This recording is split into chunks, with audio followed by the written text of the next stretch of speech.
The Moon and Lilith.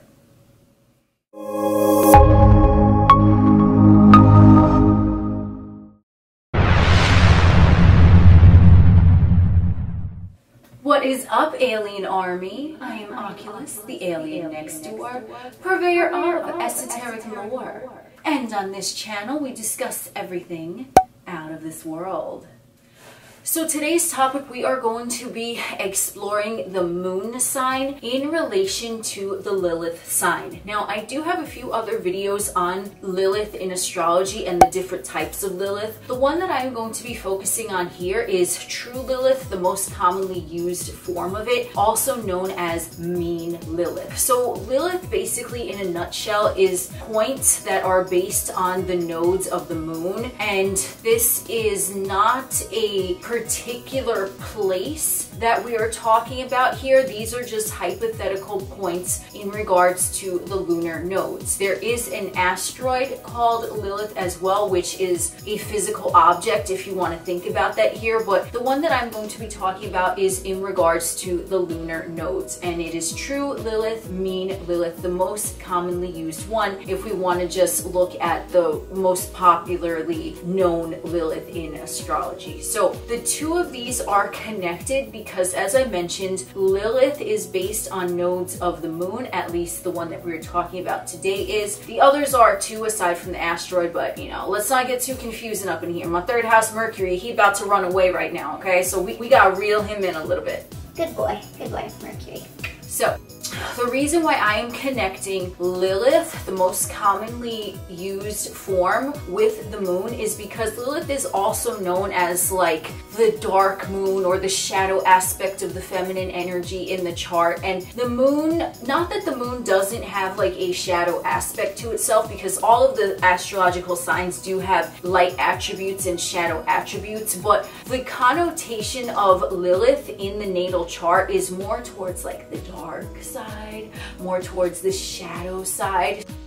In congruence with the natal moon, this can give a lot of evidence as to someone's emotional psyche, their receptivity, their feminine energy, and things like that. We're just talking about, energetically speaking, everyone has feminine energy in them, everyone has masculine energy in them, so this does not matter anything about gender. This is strictly about feminine energy, which is more subconscious, it's more intuitive, it's more receptive, it's more flowing than masculine energy, which is more driven and straightforward. So these two together with the Lilith based on the lunar nodes, true Lilith, this is like the darker aspect of feminine energy in one's chart. And if your Lilith is actually in aspect with your natal moon, this is going to carry on a stronger connotation, obviously, than if it wasn't, because typically asteroids in astrology, aside from maybe Chiron, are not looked at as being very influential in the natal chart unless they are maybe conjunction a point, or they are conjunction a personal planet, or perhaps an outer planet. It just depends, but typically asteroids are looked at as like the second tier down, right? We look at the major planets, the celestial bodies, first. So Lilith is going to be more important in your chart if it is an aspect with your natal moon, or if it is conjunction a point, or in major aspect with a celestial body in your chart. And these two together, the moon sign, the regular moon sign, is going to be our inner face. It's really how we react and respond internally. It might not necessarily be shown in the outer. The moon sign typically only comes out in very close proximity. Let's say if you're living with someone, or you're in an intimate relationship with someone, or like your best friend or something like that. That is most likely the only time that one's moon sign is going to come out. But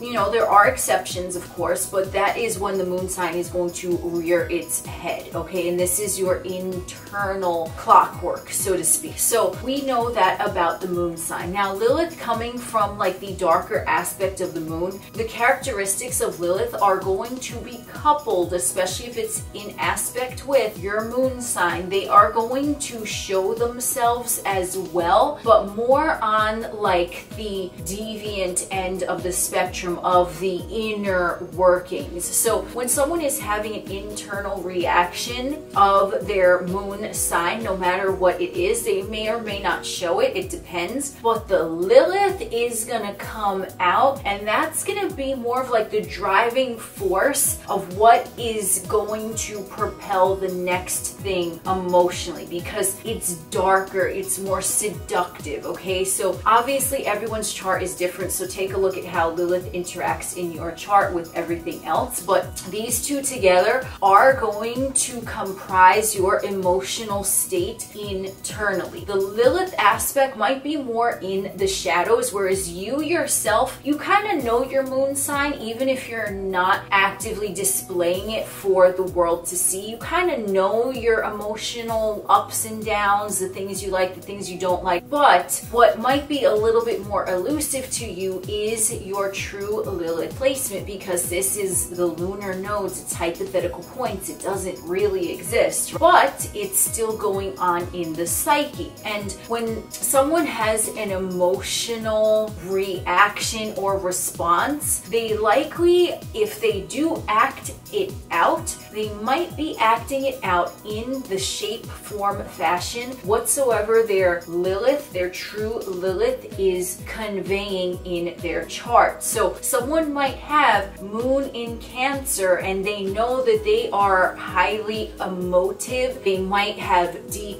emotions. They want to really address how they feel internally, even if it's just within themselves. But let's say their mean Lilith, their true Lilith, is in Aquarius, which is less emotionally driven, more cerebrally driven. They might not even notice that aspect in themselves. So they might, depending on how the two of them are interacting in the chart, how strong that Lilith is in their chart, that individual with the Cancer moon might be called cold, unemotional, more logical than compassionate, or traits that are typically associated with the moon in Cancer. They might be displaying, unbeknownst to them, or carrying out or acting out the traits of that Aquarius Lilith, the dark moon, the thing that is also in their emotional psyche, but they are not recognizing it. So they might be called that by other people. You're very nonchalant, you're very non-committal, you're not very emotional, right? Stereotypical Aquarian traits. But the Cancer moon motherfucker is like, what are you talking about? Like, they don't even see it. So this is some sort of like subverted. I don't know why I've been saying the word subverted Constantly. There you go. Maybe it resonates with you, don't know, but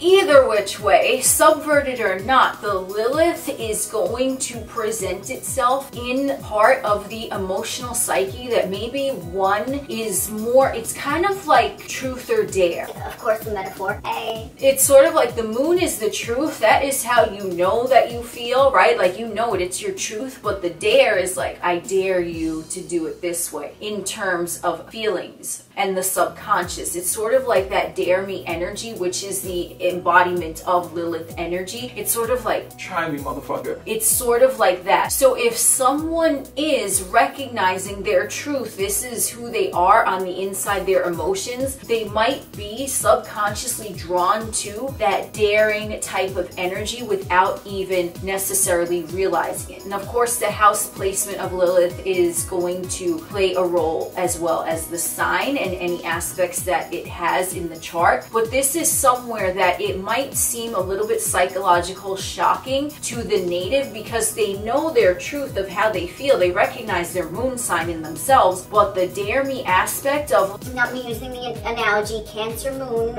with Aquarius Lilith. You know what? This individual knows that maybe they want to express their feelings naturally. They want to tell someone how they feel, but they don't, because what's drawing them, what's sort of like erotic, Jesus, what the fuck? It's sort of energetically pulling them to that Lilith, that dare me, Aquarius, dark moon, black moon, that dare me Lilithian moon energy. It's sort of like, nah, fuck that. Just go stone cold, right? And the native of the Cancer moon might not even recognize that in themselves. So when other people are pointing it out to them, they're like, what are you talking about? They might think they they wear their heart on their sleeve. But meanwhile, that Lilith is beckoning like, like try it my way. So we can look at it two ways. The example that I just gave you, like the subverted way, where they might not recognize those characteristics in themselves in regards to their emotional makeup. But it can also be like how their deepest desires, what they desire to incorporate into themselves, but they haven't fully integrated that into their moon sign. So if you want to look at the Lilith sign as what someone is drawn to emotionally, what lures them in emotionally, like emotional behavior like that, we also take a look at it of being indicative of like a type that they are attracted to emotionally. Maybe not necessarily in like a romantical type of relationship, but in general in a friendship, they might also be drawn that way because it's like, dare me, like come hither. It's like beckoning type of energy with Lilith, and it's like that is what might be like the click that emotionally fulfills them to actually fully embrace the characteristics of that sign. And it's sort of like that sign of their Lilith, they're not gonna be challenged in that area because it's about dare me. Cancer moon, Aquarius Lilith, oh, you think I won't block you and forget your ass? Try me, motherfucker. Whoosh, boom. Block button in full effect. Whereas like someone with Cancer moon, they might not necessarily do that, but if their Lilith is suggesting otherwise, it sort of can be like a liberating or enlightening experience for them because they're like, ooh, it's kind of fun over here. That's just the way that I'm looking at it in the terms of these two working together in the natal chart. So obviously everyone's placement is going to be different. So the Lilith placement is, it's gonna seem subconsciously a little bit familiar because the individual is going to be drawn to it, whether in another person or in themselves or in a way for them to like express themselves or behave emotionally, but it's going to be something that is undercover. So others might notice it, the native might not notice it in themselves, but once they do, then they are going to start incorporating that energy into how they are already feeling in their moon sign. So this might be someone who, with the Cancer moon, they tell someone how they feel and then they block a motherfucker, right? Because it's like now you're utilizing both. So it's sort of like, yeah, pour your heart out, wear your heart on your sleeve, but then disappear. It can be sort of like a push-pull dynamic when one is incorporating both. So in terms of the emotional psyche, I would say definitely if your Lilith is obviously an aspect to your moon or in aspect to like a tight conjunction with an outer planet or a major aspect to the sun or the ascendant or the midheaven or maybe the Venus, Mars, Mercury, whatever, things like that. If it has influence, you might want to take a look at your Lilith placement and how it's been playing out for you in terms of your emotional psyche, because you're likely to find a few key influences in there that you might have not thought about otherwise as being a part of your emotional makeup. So that is what I got for you today. Thank you for joining me on this stroll through astrology. I am Oculus, the alien next door. We will chit chat again soon.